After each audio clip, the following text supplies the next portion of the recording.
जय श्री कृष्णा। राधे राधे। कार्तिक माह में रोज सुनी जाने वाली पथवारी माता की कहानी।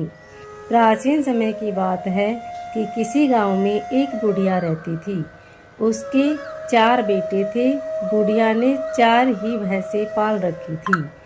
कार्तिक का महीना आने पर बुढ़िया ने अपनी चारों बहुओं को बुलाया और कहा कि मैं तो कार्तिक नहाने जा रही हूँ, तुम चारों एक एक भैंस रख लो। मैं 1 महीने में वापस आऊंगी।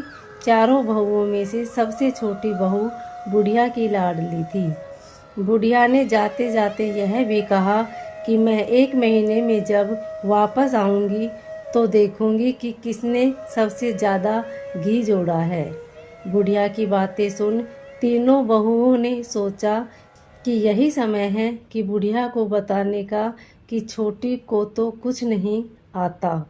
वह दही बिलोना नहीं जानती थी और ना ही उसे पता था कि घी कैसे बनता है।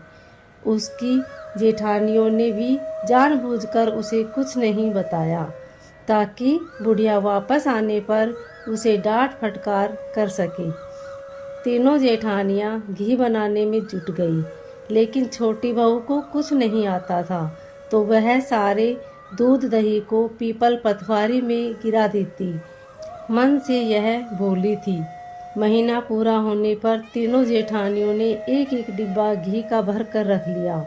छोटी बहू ने जरा सा भी घी नहीं निकाला था।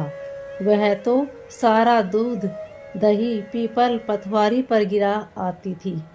बुढ़िया के आने की खबर वह पथवारी माता से कहती है कि मैं क्या करूं, मैंने तो सारा दूध दही यहाँ गिरा दिया है।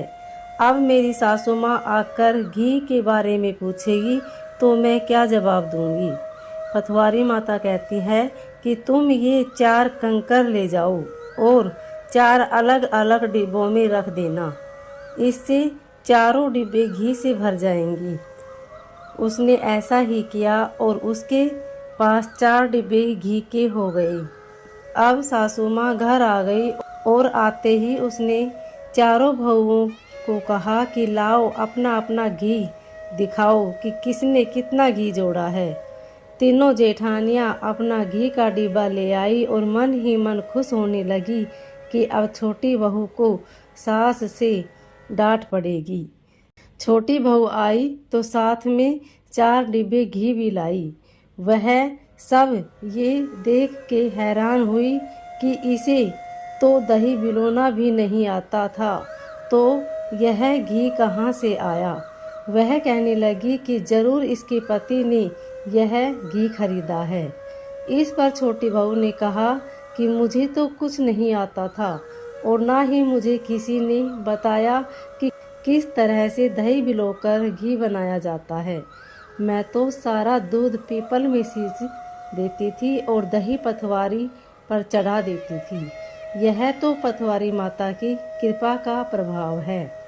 छोटी बहू की सारी बातें सुनकर सारी बहुओं ने कहा कि अगर पथवारी माता को सींचने से इतना पुण्य मिलता है तब हम भी अगले साल इसे सींचेंगे और कार्तिक नहाएंगे। हे पथवारी माता, जैसे आपने छोटी बहू की सुनी वैसी आप सभी की सुनना।